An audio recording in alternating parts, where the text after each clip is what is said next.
नमस्कार, KP news के bulletin में आपका स्वागत है। मैं हूं अश्विनी आपके साथ। चलिए शुरू करते हैं आज की खबरों का सिलसिला। उससे पहले एक नजर आज के मुख्य समाचारों पर। बौद्ध भिक्षु भिक्षुणी जिला समिति एवं उपासक उपासक संघ द्वारा प्रदर्शन। केकेआरटीसी विभाग 7 अप्रैल को फोन इन कार्यक्रम आयोजित कर रहा है। मुख्यमंत्री सिद्धरामैया ने मैसूर हवाई अड्डे के रनवे के विस्तार की मांग की। राजन्ना की नजर केपीसीसी प्रमुख पद पर, कर्नाटक के मंत्री के बेटे ने मैसूर दौरा किया। हथियार छोड़ मुख्यधारा में हो जाइए शामिल, मारे जाने पर कोई नहीं होता खुश, नक्सलियों से अमित शाह की खास अपील। वक्फ बिल को आरएलडी ने दिया समर्थन, नाराज शाहजेब रिजवी ने दिया इस्तीफा, बोले अभी और लोग भागेंगे।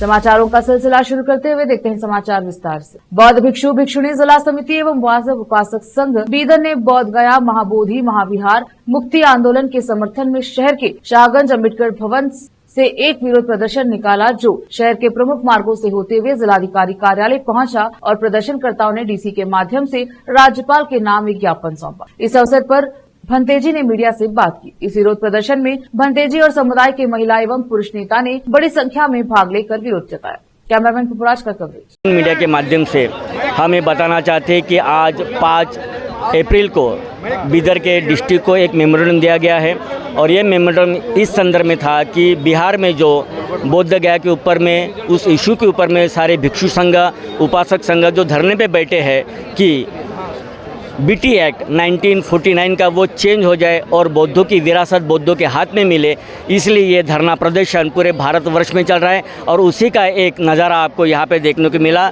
जिसका ऑर्गेनाइजेशन भंते संरक्षित उसने सारे भिक्षुओं को एकत्रित कर ये सारा ऑर्गेनाइज किया है, तो इसलिए उनको भी धन्यवाद। हम ये चाहते हैं कि आपके टीवी के माध्यम से, आपके यूट्यूब चैनल के माध्यम से कि भारत के साथ में भारत की सरकार, चाहे वो राज्य सरकार हो चाहे वो केंद्र सरकार हो, वो सौतेला व्यवहार करना छोड़ दे। भारत में बुद्ध पैदा हुए, बुद्धत्व प्राप्त हुआ और उन्हें निब्बान भी यही प्राप्त हुआ। अगर हम हिस्टोरिकल देखे, इवेंट पूर्ण देखे, इतिहास का अगर संशोधन करें तो जब दुनिया में कोई रिलीजियस नहीं था तो एक में वो रिलीजियस था, वो बुद्धिस्ट रिलीजियस था। उसके बाद में बुद्ध के 300 वर्ष के बाद में फिर मुस्लिम रिलीजियस आया, उसके 500 वर्ष के बाद में फिर क्रिश्चियन रिलीजियस आया। अगर देखा जाए तो रिलीजियस तौर पे तो बुद्ध ही रिलीजियस ऑफ फादर कहलाते हैं। मगर हम ये कहते हैं कि भारत में सब कुछ है, मगर हमेशा बौद्धों के साथ में सौतेला व्यवहार या कि व्यवस्था करती है, या कि सरकारें करती है, या कि संगठन करती है। इनको ये कहना चाहते हैं कि आज आप जिस सास के साथ में भारत में जी रहे हो, उसकी सास ही तथागत भगवान बुद्ध की विचारधारा है और इसलिए मानवता यहाँ पे पनप रही है। अदरवाइज सभी लोग कट्टरपंथा के साथ में धार्मिक की अवस्था में एक दूसरे के खून के प्यासे होते, एक दूसरे को काटते। ये बौद्ध का आंदोलन है, शांतिपूर्ण आंदोलन है। ಸುಮಾರು ಜನ ಭಾಗವಹಿಸಿದ್ದಾರೆ। ಎಲ್ಲರಿಗೆ ಇಡೀ ವಿಶ್ವಕ್ಕೆ ಪರಿಚಯ ಇದೆ ಬೌದ್ಧಗಯ ಬೌದ್ಧರಿಗೆ ಸೇರಿದ್ದು। ಹಾಗಾಗಿ ಅಲ್ಲಿಂದ ಏನು 1949 ಆ್ಯಕ್ಟ್ ಇದೆ ಅದನ್ನು ರದ್ದುಗೊಳಿಸಿ ಅದರ ಜವಾಬ್ದಾರಿಯನ್ನು ಬೌದ್ಧರಿಗೆ ವಹಿಸಬೇಕು ಅಂಥೇಳಿ ಇಡೀ ವಿಶ್ವ ಬೌದ್ಧರ ಬೇಡಿಕೆ ಇದೆ। ಹಾಗಾಗಿ ಬಿಹಾರ ಸರ್ಕಾರ ಮತ್ತು ಕೇಂದ್ರ ಸರ್ಕಾರ ಈ ಆ್ಯಕ್ಟನ್ನು ರದ್ದು ಮಾಡುವ ಮೂಲಕ ಬೌದ್ಧರಿಗೆ ನ್ಯಾಯ ಕೊಡಬೇಕಂತೇಳಿ ನಾವು ಕೇಳ್ಕೊತೇವೆ। ನಾನು ಭಂತೆ ಸಂಘರಕ್ಕಿದ್ದು बुद्ध विहार आणंदूर। कल्याण कर्नाटक सड़क परिवहन निगम केकेआरटीसी बीदर डिवीजन के मंडल नियंत्रण ने एक बयान में कहा है कि सार्वजनिक यात्रियों और स्कूल और कॉलेज के छात्रों को परिवहन सुविधाओं में होने वाली समस्याओं को सुनने और पर्याप्त परिवहन सुविधाएं प्रदान करने के लिए 7 अप्रैल 2025 को दोपहर 3:30 बजे से शाम 5:30 बजे तक एक फोन इन कार्यक्रम आयोजित किया गया है। उन्होंने कहा कि सार्वजनिक यात्रियों तथा स्कूल कॉलेज के विद्यार्थियों के लिए परिवहन सुविधाओं की कमी होने पर वे टेलीफोन नंबर 7760992200 7760992202 पर फोन कर अनुरोध, समस्या एवं सुझाव बता सकते हैं। विशेष संवाददाता की रिपोर्ट। रुकते समाचारों का सिलसिला लेते हैं छोटा सा ब्रेक। खबरों से जुड़े चुपते सवालात और आपको दिखाता है धार्मिक, सामाजिक, राजनीतिक, लोकल और इंटरनेशनल न्यूज की सबसे बेहतर कवरेज, जो आपको रखती है हर पल बाखबर। देश और दुनिया भर की खबर के लिए देखते रहें KP news 24/7। Noor education trust Bidar की ओर से चलाए जाने वाला Noor MEd and BEd college Bidar, recognised by NCTE Delhi and affiliated to Bidar University, Bidar, admission are open for the academic year 2024-25. विशेषज्ञ और सक्षम शिक्षकों द्वारा शिक्षा प्राप्त करने के लिए नूर एमएड एंड बीएड कॉलेज में दाखिला लें और शांत वातावरण में शिक्षा प्राप्त करें। बीदर शहर में बेहतर शिक्षा का एकमात्र केंद्र Noor MEd and BEd college, Shahpur gate, Bidar. Phone numbers 9945283920, 8482221297।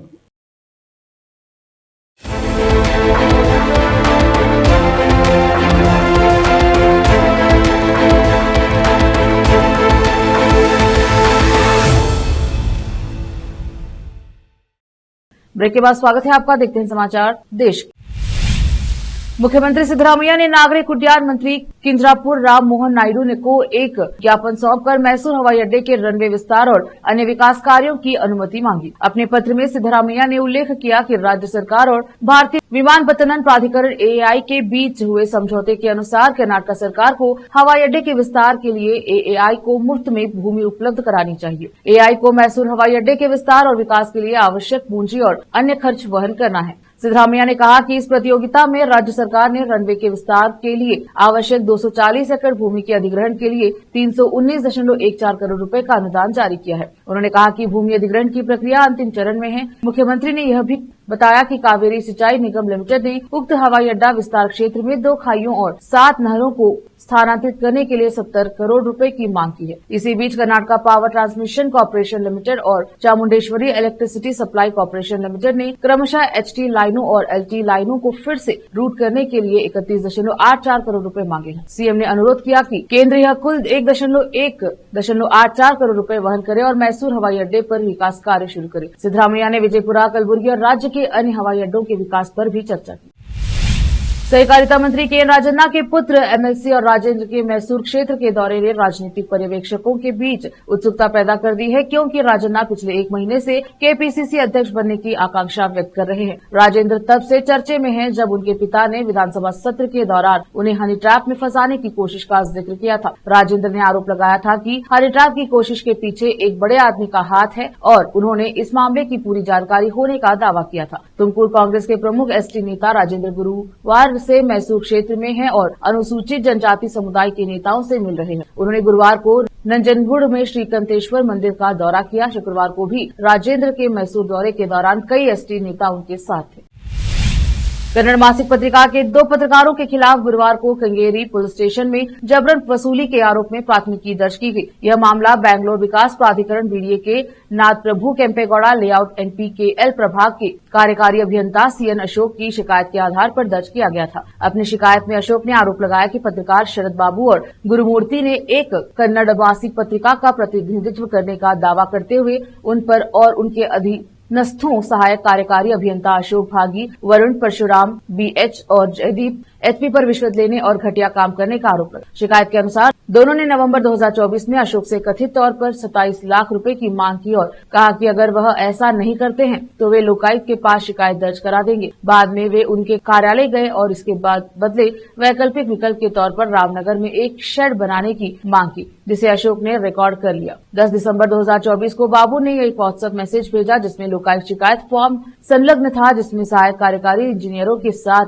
एक अन्य सेवानिवृत्त इंजीनियर का नाम भी शामिल था। इसके बाद 25 मार्च को उसने एक और मैसेज भेजा जिसमें चेतावनी दी गई कि वह अशोक का नाम भी शिकायत में जोड़ देगा। अशोक ने आगे कहा कि बाबू ने कथित तौर पर चेतावनी दी है कि चूंकि अशोक ने उनकी मांगों का अनुपालन नहीं किया, इसलिए वह आरटीआई का उपयोग करके परियोजनाओं का विवरण प्राप्त करेंगे और उनके खिलाफ कार्यवाही करेंगे। अशोक ने अपनी शिकायत में कहा, बाबू और गुरुमूर्ति असंबंधित जानकारी इकट्ठा करने के लिए आरटीआई का दुरुपयोग कर रहे हैं और भुगतान के लिए हमें ब्लैकमेल कर रहे हैं।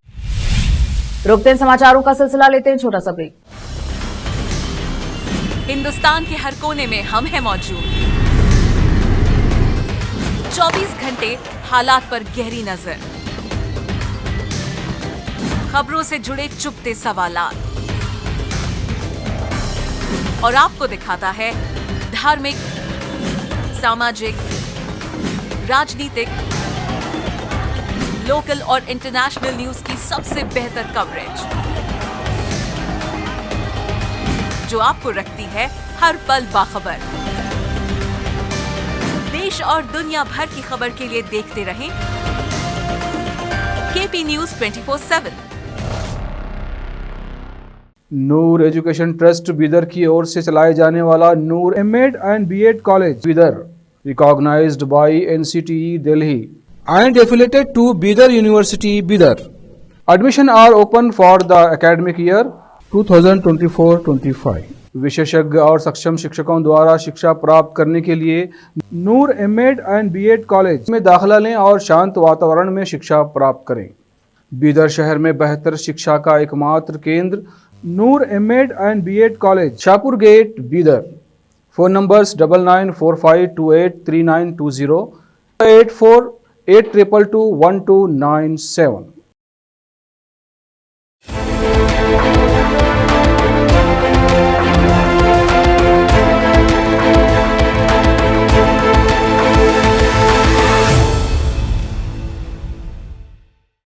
ब्रेक के बाद स्वागत है आपका। देखते हैं समाचार देश के। छत्तीसगढ़ के दंतेवाड़ा में आयोजित बस्तर पंडुम कार्यक्रम में केंद्रीय गृह मंत्री अमित शाह ने हिस्सा लिया। इस दौरान गृह मंत्री अमित शाह ने नक्सलियों से खास अपील की। अमित शाह ने कहा कि मैं नक्सलियों से हथियार डालकर मुख्यधारा में शामिल होने का आग्रह करता हूं। उनके मारे जाने पर कोई खुश नहीं होता है। अमित शाह ने कहा कि मोदी सरकार में बस्तर नक्सल मुक्त हो रहा है, कि विकास का स्वर्णिम कालखंड हो देख रहा है। ऐसे में नक्सलवाद को पूरी तरह खत्म करने का सफाया चल रहा है। नक्सली बस्तर के आदिवासियों का विकास नहीं रोक सकते, उन्हें विकास यात्रा का हिस्सा बनना होगा। वहीं दूसरी ओर हाल ही में छत्तीसगढ़ सरकार ने नक्सल प्रभावित सुकमा, बीजापुर और नारायणपुरा जिलों में निर्माण कार्यों में पारदर्शिता एवं जवाबदेही सुनिश्चित करने के लिए जिला निर्माण समिति के गठन की स्वीकृति दी है। उन्होंने बताया कि मुख्यमंत्री विष्णुदेव साय ने कहा है कि भ्रष्टाचार को किसी भी स्तर पर बर्दाश्त नहीं किया जाएगा तथा नक्सल प्रभावित क्षेत्रों में जनता के पैसे से होने वाले विकास कार्यों में गुणवत्ता एवं पारदर्शिता सुनिश्चित करना सर्वोच्च प्राथमिकता होगी। संसद में वक्फ बिल का आरएलडी ने समर्थन किया था, जिस पर असहमति जताते हुए उत्तर प्रदेश के पार्टी महासचिव शाहबाज रिजवी ने अपने पद और पार्टी से इस्तीफा दे दिया है। बता दें कि राष्ट्रीय लोकदल आरएलडी भाजपा के नेतृत्व वाले एनडीए सरकार में शामिल है और पार्टी ने वक्फ बिल पर एनडीए का साथ दिया है। पीटीआई से अपने इस्तीफे की पुष्टि करते हुए शाहजेब रिजवी ने शुक्रवार को कहा कि वह वक्फ बिल का समर्थन करने के आरएलडी राष्ट्रीय अध्यक्ष जयंत चौधरी के फैसले से नाराज है। इसके साथ ही उन्होंने दावा किया कि आने वाले दिनों में कई नेता और पार्टी छोड़ देंगे। शाहजेब रिजवी ने अभी तक अपना भविष्य तय नहीं किया है। उन्होंने संकेत दिया कि वह कोई भी निर्णय लेने से पहले अपने समर्थकों से सलाह लेंगे। उन्होंने दावा किया कि 2000 से अधिक रालोद कार्यकर्ता उनके साथ इस्तीफा देंगे।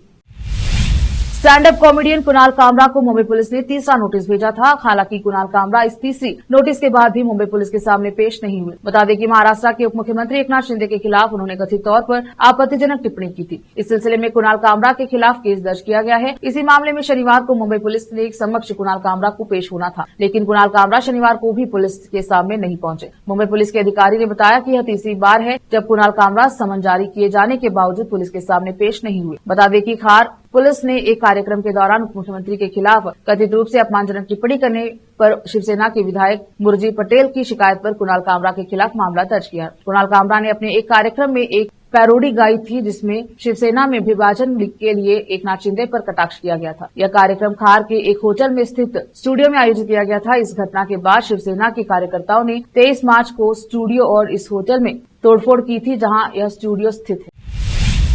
विधायक अमनतुल्ला खान ने वक्फ संशोधन विधेयक 2025 की संवैधानिक वैधता को चुनौती देते हुए उच्चतम न्यायालय का रुख किया है। खान ने अपनी याचिका में अनुरोध किया है कि वक्फ संशोधन विधेयक को असंवैधानिक और संविधान के अनुच्छेद 14, 15, 21, 25, 26, 29, 30 और 301 का उल्लंघन करने वाला घोषित किया जाए और इसे रद्द करने का निर्देश दिया जाए। खान ने अपनी याचिका में कहा कि यह विधेयक संविधान के अनुच्छेद 14, 15, 21, 25, 26, 29, 30 और 301 के तहत प्रदान मौलिक अधिकारों का उल्लंघन करता है। यह मुसलमानों की धार्मिक और सांस्कृतिक स्वायत्तता को कमतर करता है। यह मनमाने ढंग से कार्यकारी हस्तक्षेप को सक्षम बनाता है और अपने धार्मिक तथा धर्मार्थ संस्थानों का प्रबंधन करने के अल्पसंख्यक अधिकारों को कमजोर करता है। बता दें कि वक्फ संशोधन विधेयक को लोकसभा, राज्यसभा के पास और दिया गया है। इसकी संवैधता इसकी संवैधानिक वैधता को चुनौती देने के लिए कांग्रेस के सांसद मोहम्मद जावेद और एआईएमआईएम के अध्यक्ष असदुद्दीन ओवैसी भी शुक्रवार को सुप्रीम कोर्ट पहुंचे। दोनों नेताओं ने वक्फ संशोधन विधेयक को गैर कानूनी बताया है। वहीं कांग्रेस सांसद प्रमोद तिवारी ने कहा, यह विधेयक लोकसभा और राज्यसभा में पारित हो चुका है, अभी इस पर राष्ट्रपति के हस्ताक्षर होने बाकी हैं और फिर इसे कानूनी लड़ाई से गुजरना होगा। हम वही करेंगे जो संवैधानिक है। संसद में पारित संशोधन विधेयक असंवैधानिक है।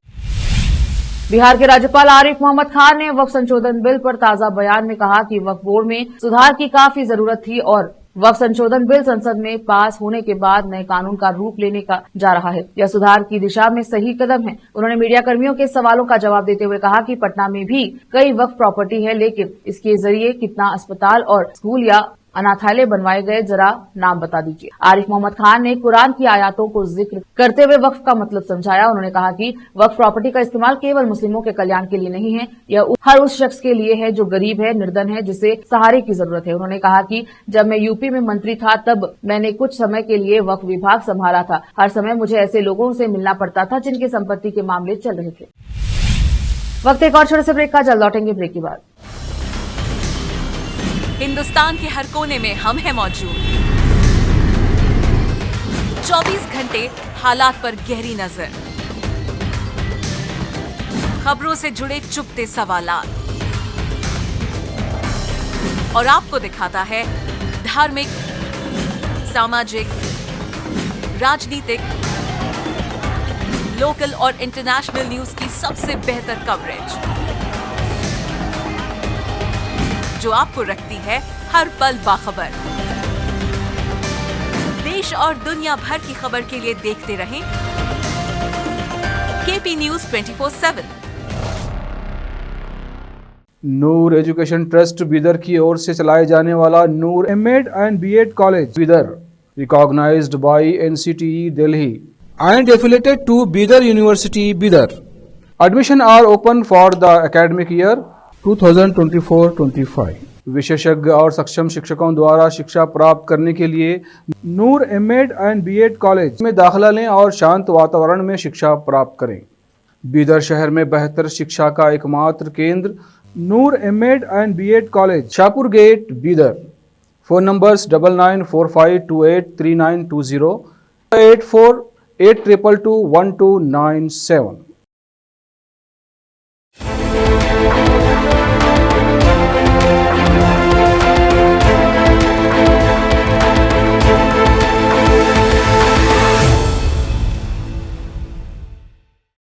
ब्रेक के बाद स्वागत है आपका। देखते हैं समाचार अंतर्राष्ट्रीय। अमेरिकी राष्ट्रपति डोनाल्ड ट्रंप की ओर से छेड़े गए दुनिया के सबसे बड़े टैरिफ वॉर में चीनी वाशिंगटन से भिड़ गया है। चीन ने अमेरिका को उसी के लहजे में जवाब देते हुए सभी अमेरिकी उत्पादों पर 34% का अतिरिक्त टैरिफ लगाने की घोषणा कर दी है। इससे व्हाइट हाउस में खलबली मच गई है। चीन ने शुक्रवार को घोषणा की कि वह 10 अप्रैल से सभी अमेरिकी वस्तुओं पर 34% का अतिरिक्त टैरिफ लगाएगा। बता दें कि इससे कुछ दिन पहले ही डोनाल्ड ट्रंप ने कई देशों पर पारस्परिक टैरिफ लगाने की घोषणा की थी, जिसमें उन्होंने चीन पर सबसे ज्यादा 34% का टैरिफ लगाने का ऐलान किया था। अब बीजिंग ने 4 अप्रैल को अमेरिका पर भी 34% का टैक्स लगा दिया है। यह अमेरिका के मध्यम और भारी दुर्लभ मृदा तत्वों, जिनमें samarium, gadolinium, terbium, dysprosium, deuterium, scandium और यूटेरियम जैसे उत्पाद पर लागू होगा। इसके साथ ही चीन ने निर्यात पर नियंत्रण की भी घोषणा की है। दुनिया में वर्ल्ड ऑर्डर चेंज होते ही चीन का झुकाव भारत की ओर बढ़ता जा रहा है, जबकि अभी तक जून 2020 में गलवान घाटी हिंसा के बाद से बीजिंग भारत के प्रति कड़ा रुख अपनाए हुए है। मगर अमेरिका में राष्ट्रपति ट्रंप की वापसी, अमेरिकी रूस से में बढ़ती नजदीकी, पीएम मोदी के ट्रंप और पुतिन से मजबूत रिश्ते जैसे तमाम कारकों ने वर्ल्ड ऑर्डर को बदल कर रख दिया है। ऐसे में अब चीन को भारत के साथ संबंध बनाकर रखने में भी भलाई दिख रही है। इसलिए चीन अब भारत से दोस्ती को बेताब हो रहा है। ऐसे में सीपीसी ने बीजिंग को भारत से संबंध सुधारने के लिए कहा। इसके अलावा चीन की कम्युनिस्ट पार्टी सीपीसी ने मार्क्सवादी कम्युनिस्ट पार्टी को भी इस बाबत संदेश भेजा। इसमें सीपीसी ने कहा है कि भारत चीन संबंधों में सुधार दोनों देशों और क्षेत्र के हित में है। सीपीसी ने इसी के साथ मदुरै में आयोजित माकपा के सम्मेलन के लिए शुभकामनाएं दी हैं। मार्क्सवादी कम्युनिस्ट पार्टी द्वारा साझा किए गए दस्तावेज के अनुसार दुनिया भर की 34 वामपंथी पार्टियों ने उसे 24वीं पार्टी कांग्रेस सम्मेलन की सफलता के लिए शुभकामनाएं संदेश भेजे। सीपीसी के अलावा कोरिया की वर्कर्स पार्टी, वियतनाम की कम्युनिस्ट पार्टी, क्यूबा की कम्युनिस्ट पार्टी, ऑस्ट्रेलिया की कम्युनिस्ट पार्टी, बेल्जियम की वर्कर्स पार्टी, फिलिस्तीन पीपुल्स पार्टी और अमेरिका फ्रांस और जर्मनी की कम्युनिस्ट पार्टियों ने भी माकपा को शुभकामनाएं संदेश भेजी है।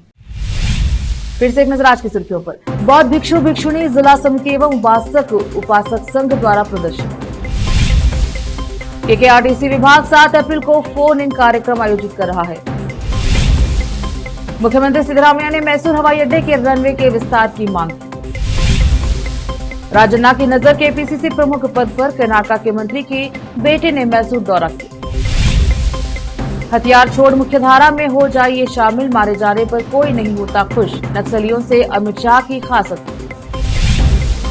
वक्फ बिल को आरएलडी ने दिया समर्थन, नाराज शाहजेब रिजवी ने दिया इस्तीफा, बोले अभी और लोग भागेंगे।